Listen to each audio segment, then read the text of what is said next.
Assalamualaikum warahmatullahi wabarakatuh. Apa kabar semuanya? Alhamdulillah kita pada video kali ini bisa bertemu kembali secara virtual. Pada video kali ini kita akan membahas tentang teori Keynes tentang pasar barang ya, atau teori ekonomi makromodern Keynesian.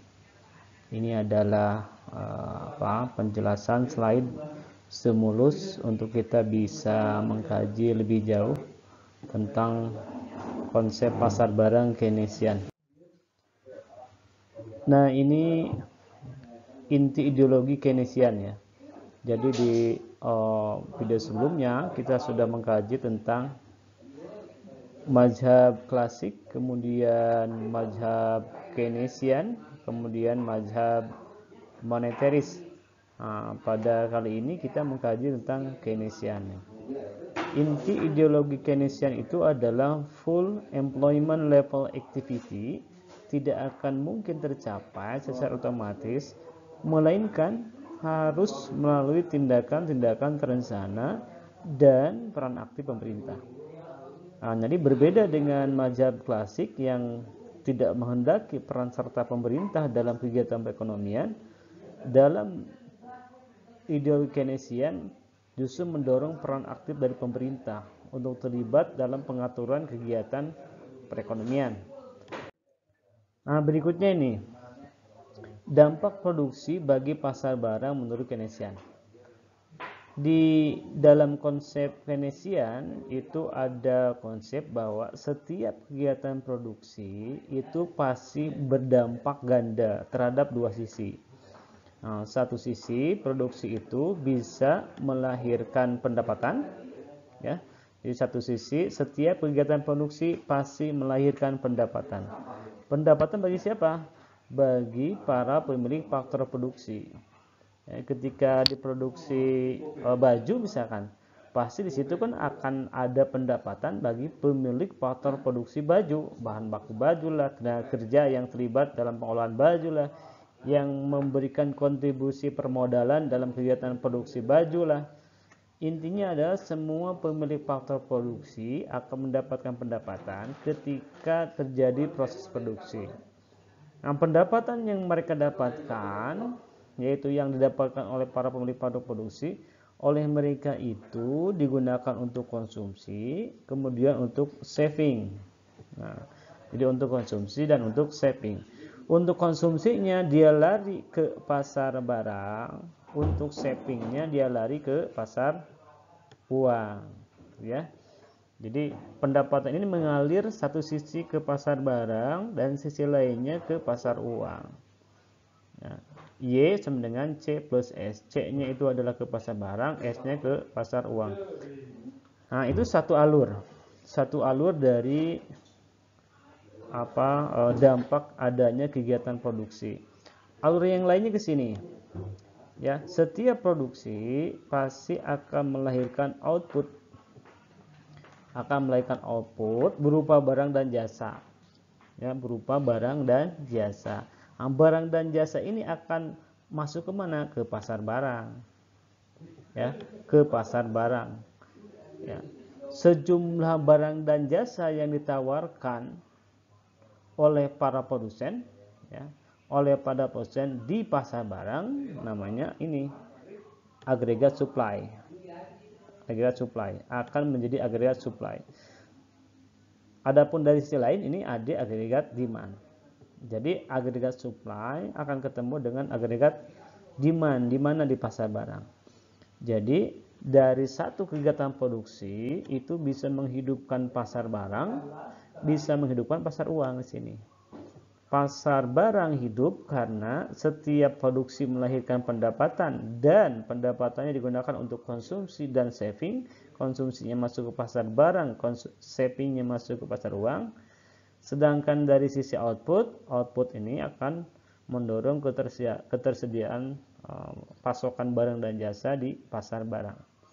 Nah, itu dampak produksi bagi pasar barang menurut Keynes, menurut Keynesian. Nah, berikutnya ini ya, aliran kegiatan ekonomi makro menurut Keynes. Ya, kita kenal ada Q, Y, Z nih. Nah, ini analisisnya berputar nih. Setiap kegiatan produksi pasti melahirkan pendapatan. Tadi dari alur yang tadi bisa ketahui kan? Jadi setiap produksi pasti melahirkan pendapatan. Bagi siapa? Bagi pemilik faktor produksi. Jadi key ini adalah produksi, yaitu adalah pendapatan. Setiap kegiatan produksi pasti melahirkan pendapatan. Bagi siapa? Bagi para pemilik faktor produksi.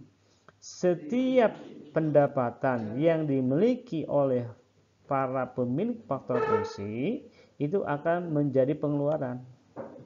Ya, akan menjadi pengeluaran. Pengeluaran siapa? Ya, pengeluaran dari rumah tangga. Rumah tangga konsumen pengeluarannya disebut dengan konsumsi. Rumah tangga produsen pengeluarannya disebut dengan investasi. Rumah tangga pemerintah pengeluarannya disebut dengan government expenditure. Rumah tangga luar negeri pengeluarannya disebut dengan ekspor impor. Nah, jadi setiap produksi pasti akan menjadi pengeluaran dan setiap pengeluaran akan memicu produksi lagi. Sehingga terus berputar, membentuk suatu siklus ya. Membentuk suatu siklus ya. Jadi produksi melahirkan pendapatan, pendapatan melahirkan pengeluaran, pengeluaran memicu produksi. Nah, seperti itu.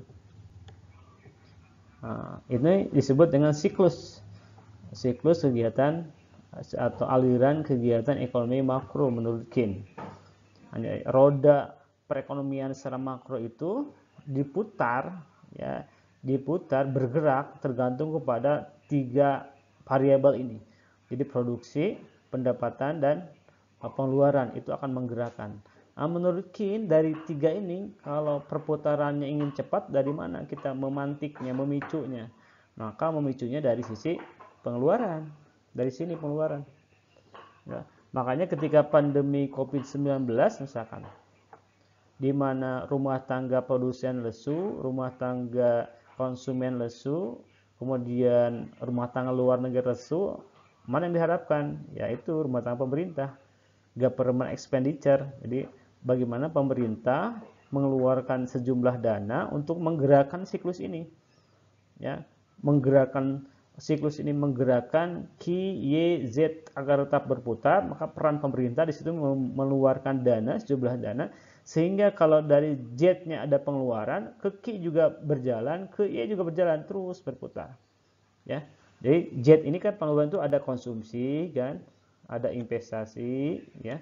C itu adalah konsumsi, pengeluaran rumah tangga konsumen. I itu adalah pengeluaran rumah tangga produsen. Ada lagi G, government expenditure, ya. G, government expenditure itu adalah pengeluaran rumah tangga pemerintah.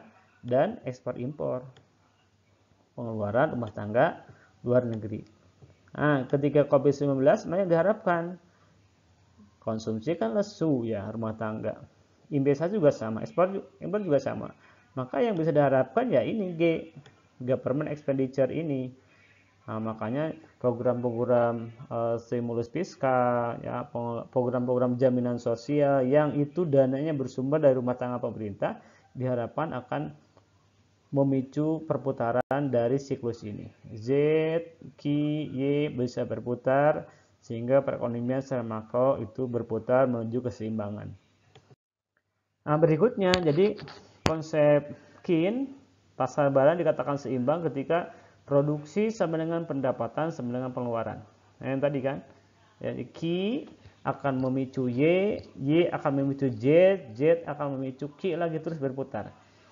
Keseimbangan terjadi ketika produksi sama dengan pendapatan sama dengan pengeluaran. Nah, atau dalam bahasa lain AD sama dengan AS.